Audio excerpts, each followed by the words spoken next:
മഹാഭാരതത്തിൽ ഗുരു ദ്രോണാചാര്യരാണ് ആദ്യത്തെ test tube ശിശു എന്ന് ഞാൻ നിങ്ങളോട് പറഞ്ഞാൽ എന്ത് സംഭവിക്കും?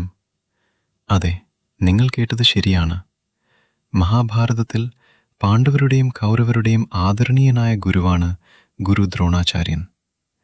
എന്നാൽ ചില പുരാതന ഗ്രന്ഥങ്ങൾ അനുസരിച്ച് ദ്രോണാചാര്യരുടെ ജനനം നിങ്ങൾ കരുതുന്നത്ര സാധാരണമായിരുന്നില്ല. ഭരദ്വാജ മഹർഷിയും ഭാര്യയും വളരെ കാലം കുട്ടികളില്ലാത്തവരായിരുന്നുവെന്ന് ഗ്രന്ഥങ്ങളിൽ പരാമർശിച്ചിട്ടുണ്ട്. ഒരു കുഞ്ഞിനെ ലഭിക്കാൻ ആഗ്രഹിച്ച ഭരദ്വാജ മഹർഷി ഒരു കുഞ്ഞിനെ സൃഷ്ടിക്കുന്നതിനായി ഒരു നിഗൂഢമായ കലശം ഉപയോഗിച്ച് ദിവ്യശക്തികളെ ആവാഹിച്ചുകൊണ്ട് ഒരു പ്രത്യേക ആചാരം നടത്തി. അദ്ദേഹം തൻ്റെ പ്രത്യുൽപാദന ശക്തി ഒരു കലത്തിൽ സംഭരിച്ചു ദ്രോണാചാര്യനെ സൃഷ്ടിക്കാൻ ചില നിഗൂഢവും ദിവ്യവുമായ മന്ത്രങ്ങൾ ജപിച്ചു. ഇങ്ങനെയാണ് ദ്രോണാചാര്യൻ ജനിച്ചത്.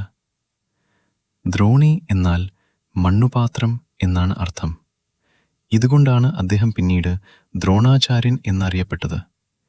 ഈ പ്രക്രിയ ഇന്ന് നമ്മൾ ടെസ്റ്റ് ട്യൂബ് ശിശുക്കൾ എന്ന് വിളിക്കുന്ന പ്രക്രിയയ്ക്ക് സമാനമാണ്. അപ്പോൾ പുരാതന ഇന്ത്യക്കാർ നമ്മളെക്കാൾ പുരോഗമിച്ചിരിക്കാൻ സാധ്യതയുണ്ടോ?